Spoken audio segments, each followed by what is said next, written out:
Hello dear students. देखिए हम पढ़ने वाले हैं बीएससी थर्ड सेम के लिए फिजिक्स, जिसमें हम आपके सामने लेकर आए हैं संकल्प बैच। इसके 2 लेक्चर्स हो चुके हैं। दोनों लेक्चर हम आपसे शेयर करा देंगे, मतलब दो नहीं 3 लेक्चर हो चुके हैं। चौथा लेक्चर है जिसमें हम वेव फ्रंट डिवीजन पढ़ेंगे। ये वेव फ्रंट होता क्या है पहले हमें यह समझना है, फिर हम इसके डिवीजन का तरीका पढ़ेंगे। बुक का नाम क्या है आपकी का? Modern optics. हालांकि कुछ बुक्स में ये फिजिकल ऑप्टिक्स एंड लेजर्स के नाम से भी लिखी हुई है। संकल्प बैच है आपका 2025-26 के लिए। 3 लेक्चर हमने पहले करा चुके थे। अब हम आपके सामने लेक्चर नंबर 4 लेके आए हैं। इसे पढ़ने से पहले हमें वेव फ्रंट समझना पड़ेगा। वेव फ्रंट है क्या? देखो ये वेव्स चल रही हैं, ट्र ट्र ट्र ट्र ट्र। तो इनका ये जो आगे का चलने का जो तरीका है, अगर मैं आपसे बताऊं गुच्छे से चल रही है तो यहाँ पे एक एक तरीके का इस तरीके का वो मिलेगी एक स्ट्रक्चर। कैसी? ये मतलब ये वाला पेन ज्यादा ही मोटा हो रहा है, इसे थोड़ा सा बारीक कर लेते हैं। तो समतल के रूप में चल रही है ना ये, तो इसका वेव फ्रंट कैसा हो गया? तल के रूप में। तो वेव फ्रंट क्या है? वेव के चलने का तरीका। अब इसमें हम क्या पढ़ेंगे? हेडिंग है वेव फ्रंट डिवीजन या स्प्लिटिंग भी बोल देते हैं। ये 2 तरीके से होती है। जैसे आपको याद हो, आपने इससे पहले लेक्चर्स में फ्रेस्नेल्स बाय प्रिंस पढ़ा था। फ्रेस्नेल्स बाय प्रिंस कह लूं, या मैं आपसे कह लूं लॉयड्स मिरर, या सबसे अच्छा यंग का डबल स्लिट एक्सपेरिमेंट। यहाँ पे एक सोर्स लगा देते थे, इससे लाइट वेव्स चलती थी। आगे एक मतलब पूरा का पूरा सोर्स लगा के कुछ भी रुकावट इसमें छेद कर देते थे, झिर्री, जिसे स्लिट्स बोलते थे। तो इससे जो लाइट वेव निकलती थी वे एक ही सोर्स से आती थी। ये आपका वेव फ्रंट स्प्लिटिंग। क्या है? Wave front splitting. ठीक। एक आप पढ़ोगे, ऐसे मान लो ये हमारे पास तेल की कोई परत है, ठीक है। हमने इसमें लाइट डाल दी तो कुछ हिस्सा तो इसका रिफ्लेक्ट हो गया और कुछ हिस्सा अंदर से रिफ्लेक्ट हो गया, तो ये कहीं आगे जाके मिलेंगे। एक तो तरीका, एक वेव को हमने पार्शियल रिफ्लेक्शन कराया। क्या कराया? Partial reflection. अभी और थोड़ा सा इस पेन को पतला कर लेते हैं। हमने पार्शियल रिफ्लेक्शन कराया, पार्शियल रिफ्लेक्शन। ठीक। एक तो तरीका ये है, और एक तरीका क्या है? दो झुर्रियों में से एक लाइट सोर्स है, दो झुर्रियों में, झिर्री मतलब छेद, झुर्री नहीं झिर्री, झिर्री में से हम लाइट को गुजारे। तो ये तो है वेव फ्रंट स्प्लिटिंग। ये है एम्पलीट्यूड स्प्लिटिंग। क्या है? एम्पलीट्यूड। अब आपको पता है एम्पलीट्यूड होता है आयाम, ये तीव्रता के समानुपाती होता है, इसका स्क्वायर। तो इसे कई बार तीव्रता को इंग्लिश में बोलते हैं इंटेंसिटी। इंटेंसिटी डिवीजन भी कहते हैं, या स्प्लिटिंग। चाहे तो स्प्लिटिंग बोल दे, चाहे डिवीजन बोल दे, आपको इसमें कभी भी कंफ्यूजन में नहीं आना है। पूरी थ्योरी मैंने आपको दिखाई हुई है। ये रही, देखो मैं देख लेता हूं एक बार कि आपको ये अल्फाबेट्स क्लियर दिख रहे हैं या नहीं दिख रहे। क्लियर हो रहे होंगे आपको, बेहतरीन तरीके से विजिबल है ये। यहाँ पर मार्कर थोड़ा सा ये वाला रेड कलर में लेना पड़ेगा, ये नहीं, ये वाला रेड में और ये वाला येलो में लेते हैं। जैसे wave front and amplitude splitting technique. ठीक। Two independent light source can never be coherent, यानी कि दो इंडिपेंडेंट जो लाइट सोर्स है वे कभी भी कोहेरेंट नहीं हो सकते। सर कोहेरेंट क्या है? इसी सीरीज का लेक्चर नंबर 1 देख लेना, उसमें कोहेरेंट का बताया हुआ है।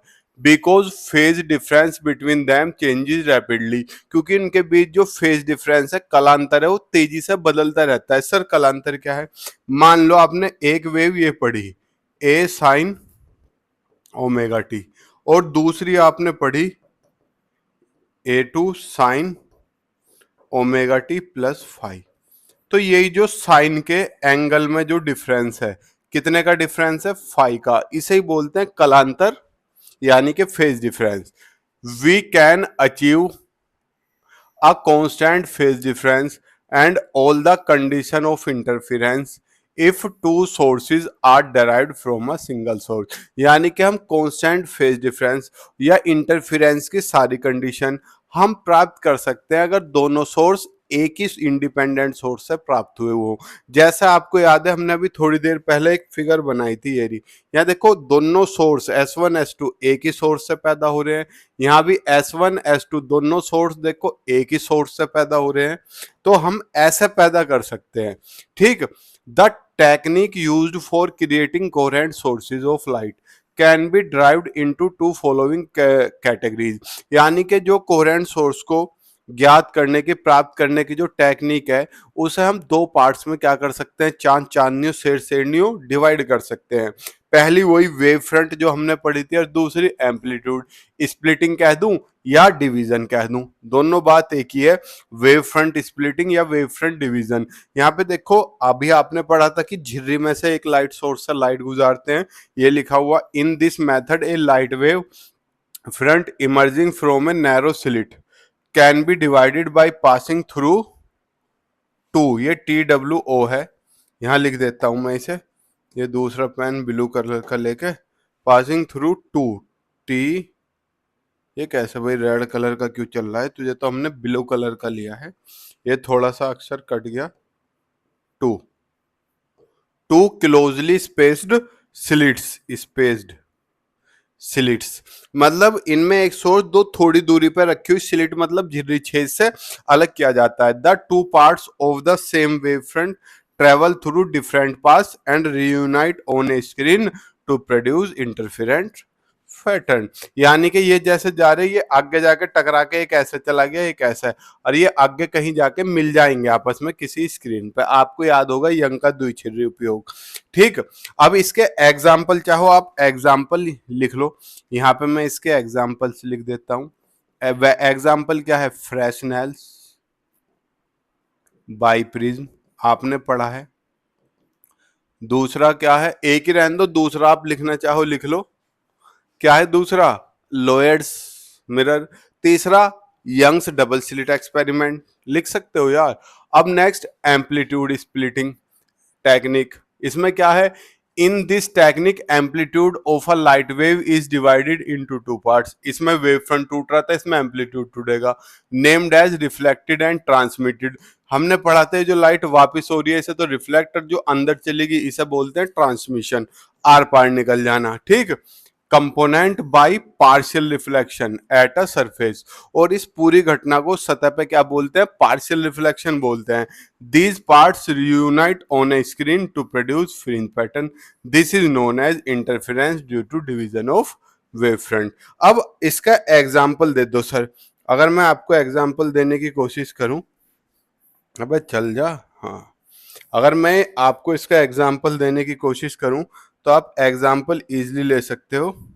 जो एग्जाम्पल है सबसे पहले है माइकलसन, माइकलसन इंटरफेरोमीटर। सर ये तो हम पहली बार सुन रहे हैं इसलिए बोर्ड पे लिखी है स्पेलिंग, तो सर इसे करेंगे, आपकी यूनिट का हिस्सा है इसी का ही, फैब्री पैरोट इंटरफेरोमीटर लिख लो। यहाँ पर हमारा क्या है, वेव फ्रंट स्प्लिटिंग खत्म होता है। नेक्स्ट क्लास में हम पढ़ेंगे intensity due to resultant light, मतलब जो एक साथ दो लाइट वेव किसी पॉइंट पे पड़ी हैं तो वहां पे इंटेंसिटी क्या होगी वो हम आपसे नेक्स्ट लेक्चर में डिस्कशन करेंगे। तब तक के लिए जय हिंद, जय भारत, प्रणाम, शुभ संध्या।